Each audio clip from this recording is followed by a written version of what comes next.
All right, let's go back on the records and we'll call next case is People versus Wyndham Rieger. It's file 24-6853FH. Counsel, want to state your appearances, please? Melissa Goodrich, Wayne County Prosecutor. Luke Gusky on behalf of Mr. Rieger, Your Honor. We're here for sentencing on a charge of operating while intoxicated, third offense, a 5-year statutory maximum. Guidelines were initially scored at 0 to 9 months. Have you had a chance to review the pre-sentence report and recommendations with your client? Your Honor, I've had a chance to review the report recommendations. We didn't have any objection to the report recommendations and no scoring challenges at this time, Your Honor. You, Ms. Goodrich, any additions, corrections, or scoring challenges from the people? No, Your Honor.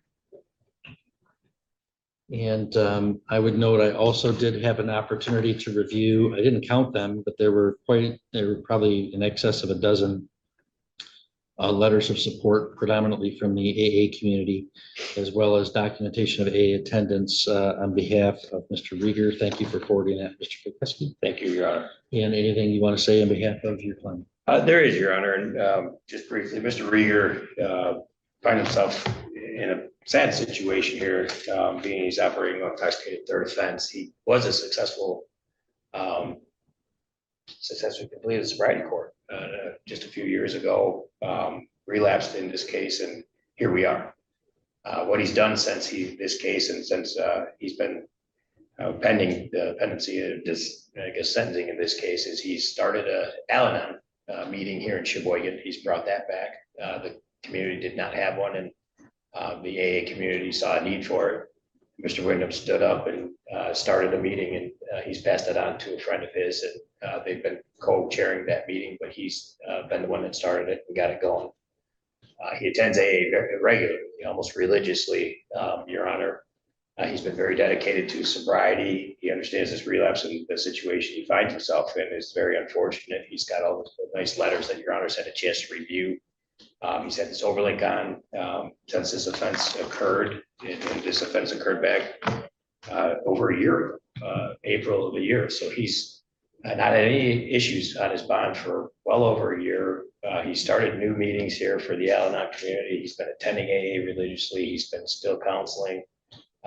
He's got great employment. He's got his business all tied up and wrapped up so that it can be taken care of while he's incarcerated.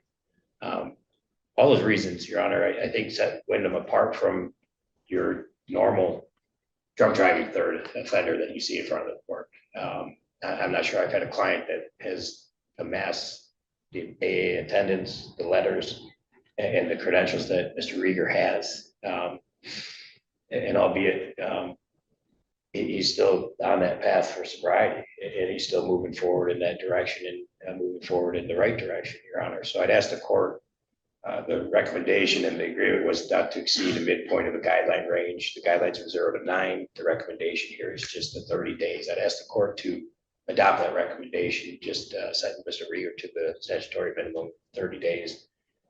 So he can get back out and continue to provide a service to this community that is desperately needed with the AA community, the Al-Anon, and all that good stuff that he's doing, Your Honor.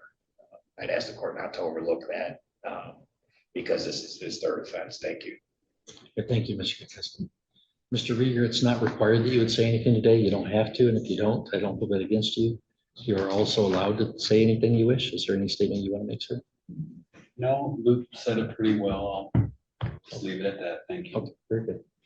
Ms. Goodrich, any recommendations from the people? Yes, Your Honor. Thank you. The defendant is 60 years old with no prior felonies, 4 prior misdemeanors. He's self-employed with a high school diploma and 3 years of college. We're here because on April 10th of 2024, the defendant was viewed crossing the center line, having difficulty navigating curves. He did admit to consuming at least 4 beers. His blood test came back a 0.214, more than double the legal limit. The PSI recommendation is for 30 days. When looking at Mr. Rieger's history, in 2007, he had an impaired in Sheboygan and received fines and costs. In 2008, he had an OWI with 2 years probation. In 2013, he had an OWI third that was reduced to a reckless and 10 days jail. In 2020, he had an OWI third reduced to an OWI second with 1 year in jail and 2 years probation. Now we're here on this new conduct from 2024. For the first time, he is a convicted felon, but I do believe that the jail time should be more than 30 days I would recommend 3 months jail, which still would be consistent with our plea agreement for mid-guideline range. Thank you. Okay, I'm going to assume that the year imposed in the district court matter would have been suspended when you were in recovery court. You didn't actually do a year in jail on that, right? Okay. Sobriety. All right, Mr. Rieger, if you'd stand for the court sentence, please. All right, well, Mr. Rieger, you're 60, you don't have any prior felonies, but you know, the prosecutor outlined your history with drinking and driving, and it's a very troubling history. We've got great letters from the AA community about your commitment to sobriety, and that's fantastic. And sounds like you were involved with them beforehand, and they talk about your slip or your relapse and then coming back, and that's, you know, that's fine. And I'm glad you're back involved in that. That's going to be a necessary part of your success, continuing on with that fellowship. But it's important to recognize that, you know, you are not standing in front of a judge today because you had a slip, because you had a relapse on alcohol. It's because you drove while drunk. There's no addiction that makes you drive. But for some reason, you repeatedly make decisions to drive after you've been drinking. You don't strike me as somebody that wants to do harm to other people, but you could wreck somebody's life or take somebody's life every time you do this. And what's really troubling to me is, you know, the officers on the scene, when they pull you over and, you know, clearly you're not driving right, and they asked you about how much alcohol you drank, and you said, within my boundaries. I mean, somebody that's got 3 prior convictions and 4 prior arrests for drunk driving and has been through a sobriety court, to be twice the legal limit and telling an officer when he's driving that you're within your boundaries shows to me not just a relapse, but a profound misunderstanding of the nature of your disease at that time. I hope you're in a better place now, but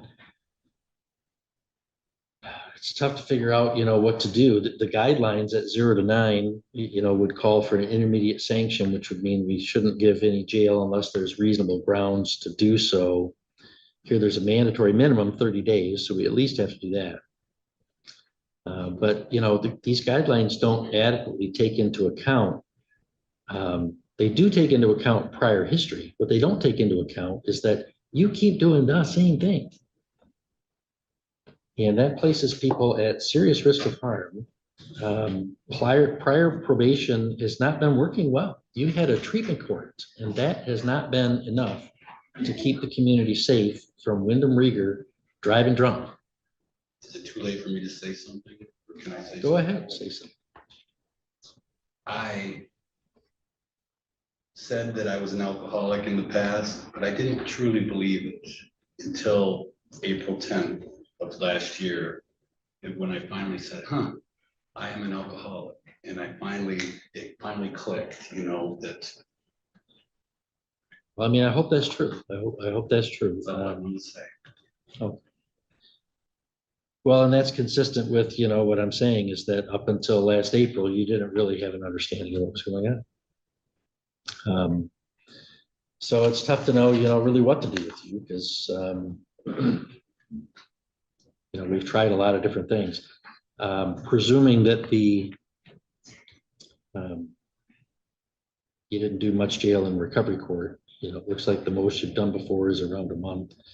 You have a sentence agreement for a midpoint cap. This is a true 4th conviction. There was another one where you were arrested for an OWI 3rd, pled to reckless. I don't really know a lot of the details about that, but that's a troubling driving history. So taking all those things into account, I'm going to place you on probation as recommended for 18 months, subject to the terms and conditions listed on the pre-sentence report on pages 2 and 3. They include, I want to highlight some things, obtaining a substance abuse assessment following the recommendations, a curfew, 60 days of community service, employment, court costs of $350, crime victims assessment of $130, fine of 500, 225 OUIL reimbursement, DNA texting with a $60 fee, $68 in state cost, and a monthly supervision fee. And in terms of a jail sentence, I'm going to follow the prosecutor's recommendation for 3 months in the Sheboygan County Jail with credit for 2 days previously served. I'll indicate on the judgment that I have no objection to your participating in any jail programming, including CBT or trustee status, if the jail determines you're eligible for that. That doesn't mean you get to demand those things of the jail. Sometimes when I say that, they go back to the jail and say, how come I'm not a trustee? That's just me saying, I don't veto those things. It's up to the jail administrator what programs they want you in. But if they approve you for any of those, I'm going to have pre-approved on my end. Yeah. And that can shorten your sentence. Does that include the work release, Your Honor? I would not allow work release. No, You're not allowing to work police during those 3 months? I'm not. Okay, well, I'm done working for the rest of my life. Well, then you're done working for the rest of your life. I don't care. Okay. I'm not letting you out of the jail. You're serving that time and you're lucky it's only 3 months. And you're not done working for the rest of your life. You can get out and get a job. In fact, I promise you, you're not done working for the rest of your life because a condition of your probation is that you work 30 hours a week minimum. If you don't, you'll come back and do some more jail. I guess what I meant was. Mr. Rieger, you should consider seriously stopping talking right now. I've announced my sentence. I believe it's proportionate. It's within the guidelines. It's consistent with the plea agreement. You're eligible for early discharge from probation. If you successfully complete the terms, I'm going to hand you a piece of paper about that. If you want to appeal, you can do so. If you want a lawyer, you got to ask me within 6 months. We're going to hand you a piece of paper explaining that and ask you to initial 1 copy for me. The other one's for you to fill out if you wish to take an appeal. Within 24 hours of your release, you must have contact with your supervising agent. And I hope, and you should hope, that you don't come in front of me in violation of your probation. Thank you, Your Honor.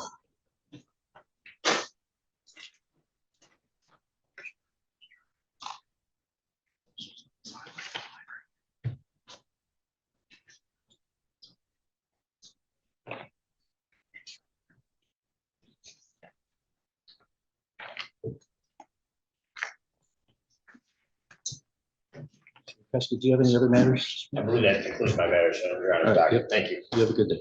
You too, Your Honor. Thank